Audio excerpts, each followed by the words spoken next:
kembali di channel Double Y bersama saya Yuda Yusufa. Seperti biasa saya akan membahas sebuah kisah horor yang sudah dikirim oleh viewer melalui email saya. Kali ini datang dari tritirtaanggoro@gmail.com. Saya akan menceritakan intinya saja dan nanti di sesi berikutnya saya akan mencoba membedahnya secara logika. Jadi ceritanya begini. Di suatu daerah itu terdapat sebuah sungai yang sudah terkenal angker. Namun tidak banyak dari warga lokal yang sudah biasa memancing di sungai tersebut. Di suatu pagi dia memutuskan untuk pergi memancing ke sungai tersebut. Umpan pertama dipasang, umpan kedua dipasang, namun berkali-kali belum mendapatkan sebuah hasil. Tepat umpan terakhir dilempar, akhirnya dia mendapatkan sebuah hasil, yaitu ikan gabus. Atau kalau di daerah saya biasa disebut ikan kutub. Singkat cerita, Pak Tri ini sudah sampai di rumahnya dan ketika beliau ingin memasak ikan gabus tersebut, secara tiba-tiba beliau merasa seperti ada yang membisiki, "Jangan dibunuh, jangan dibunuh, jangan dibunuh." Kata-kata itu berulang-ulang kali membisiki telinga Pak Tri ini. Dan bersamaan dengan bisikan itu, kepala Pak Tri ini terasa berat dan pusing. Hingga pada saat itu temannya Pak Tri ini datang ke rumahnya dan menanyakan di manakah ikan gabus tersebut. Sudah dikembalikan ke tempat asalnya, jawab Pak Tri saat itu. Lalu temannya Pak Tri ini berkata, "Kenapa dikembalikan? Cukup dirawat dan dikasih makan, nanti ikan yang jantan akan datang sendiri. Dan kamu mau minta apa saja pasti akan dikabulkan." Jadi cerita horornya mungkin seperti itu ya. Nah, kita akan beralih ke sesi berikutnya, yaitu mencoba membedah secara logika. Di sini saya mendapatkan satu poin bahwa ketika temannya Pak Tri ini mengatakan cukup dirawat, dikasih makan, nanti yang jantan akan datang sendiri. Nah, berarti yang ikan hasil tangkapannya Pak Tri ini adalah ikan gabus betina. Oke, lanjut. Logika pertama. Saya agak kurang gimana ya?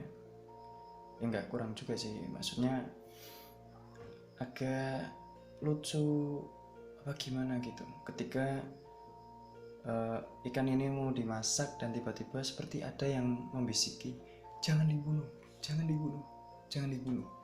Itu ya mungkin anaknya apa siapa kan juga nggak tahu ya.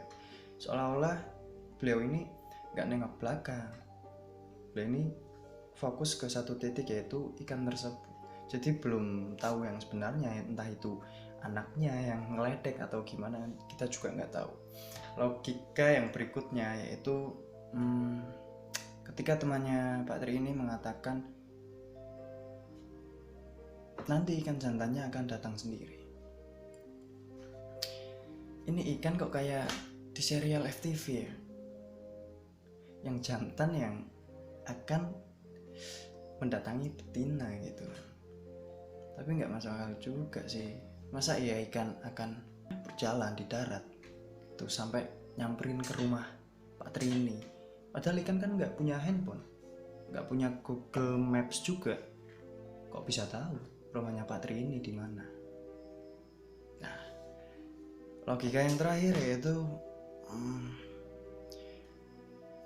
berarti di sini disimpulkan bahwa ikan ini adalah sebuah ikan siluman.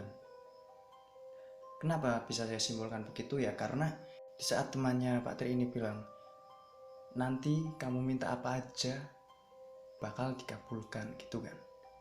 Nah, ini kan berarti semacam kayak nyupang gitu. Ya semacam nyupang gitu kan.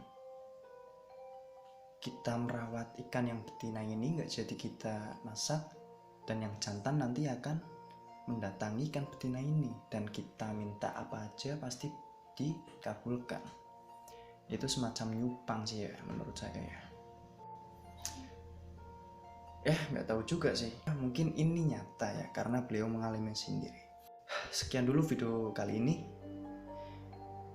Buat kalian yang belum subscribe, tolong subscribe ya.